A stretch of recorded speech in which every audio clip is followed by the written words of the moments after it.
Hello সবাইকে, কেমন আছেন? আসসালামু আলাইকুম। আমি আপনাদের বোন শাহরানও ভালো আছি।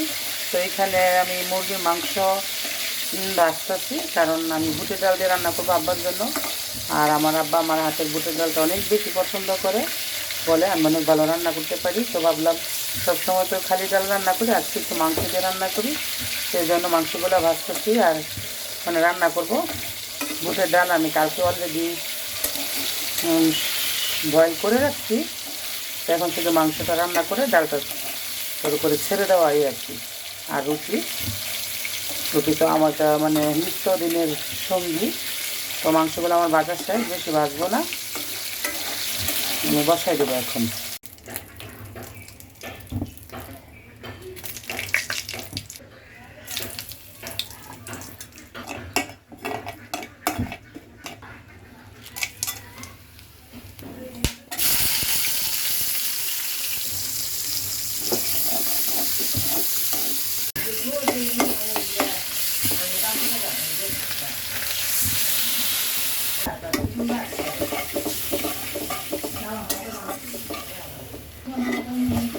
আইতো না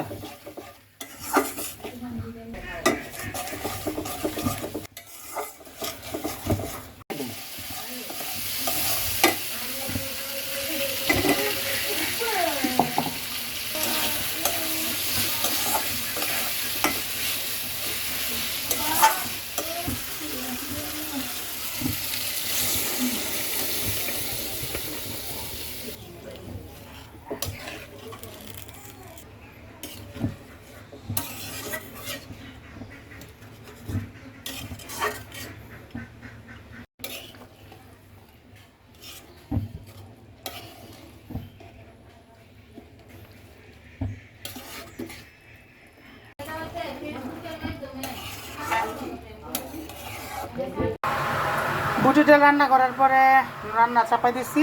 এটা তো সব নাস্তা। আর এখন রান্না করব বড় বড় মাছের মাথাগুলা দিয়ে মুড়ি ঘন্টা, লাউয়ের ডাল, পেঁপে আলু ভাজি। রান্না বেশি করব না, তিনটা আইটেমই। তো এখন বসাই দিলাম। এটা হচ্ছে মুড়ি ঘন্টা। ভাত খেতে বসছি, রান্না টান্না শেষ। তো রান্না করছি আজকে পেঁপে আলু ভাজি, মাছের মাথা দিয়ে মুড়ি ঘন্ট। পেঁপে আলু ভাজি আগে খাইতাম না, এখন ভালো লাগে, খাই। আর পেঁপে তো ঠান্ডা জিনিস, পেটে গেলেই ঠান্ডা। তো খাওয়া দাওয়া শেষ করি।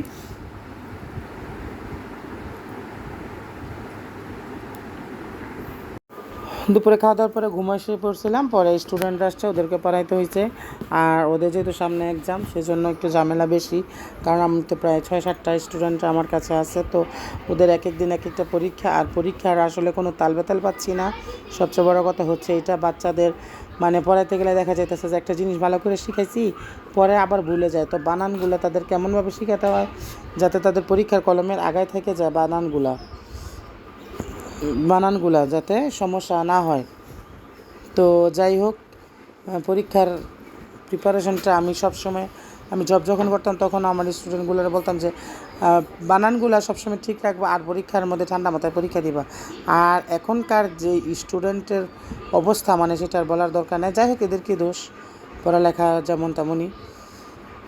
আবার দেখা যেতেছে ওদেরকে কষ্ট করে তুলে দিতে হচ্ছে, এরকম একটা অবস্থা আর কি। তো যাই হোক, বাচ্চা পোলাপান এগুলো ভুল করবে, আমরা মানুষই, বড় বড় মানুষ ভুল করে ফেলি। আর ওরা তো বাচ্চাই। তো এখানে এক মামি আমার জন্য কিছু খাবার পাঠাইছে। খাবারটা অনেক সুস্বাদু ছিল, অনেক মজার ছিল, মিষ্টি খাবার। তো তবে মিষ্টি জিনিস আমি অতটা পছন্দ করি না, বাট মামির খাবারটা আমার অনেক পছন্দ হয়েছে। এই পিঠাটা এত বেশি মজা হয়েছিল, আমি ভাবছি আজকে মামির কাছে যাব, যে মামি পিঠাটা কীভাবে বানাইছেন আমাকে একটু বলেন, নয়তো আমাকে আবার বানায়া খাওয়ান। হঠাৎ করে শখ হলো পায়ে মেহেদি পরবো। আমি নর্মালি পায়ে মেহেদি পরি না, কারণ আমি কালো মানুষ, তো পায়ে দেখা যায় না। তো হঠাৎ করে কেন জানি ইচ্ছা হলো পায়ে মেহেদি পরবো, তো সেই পড়তেছি। তো মেহেদিটা কেমন হলো সবাই কমেন্টে জানাবেন, আর লাইক কমেন্ট শেয়ার করে পাশে থাকবেন। আর আমার পেজটা তো অবশ্যই একটা ফলো দিবেন। আর সবাই ভালো থাকবেন।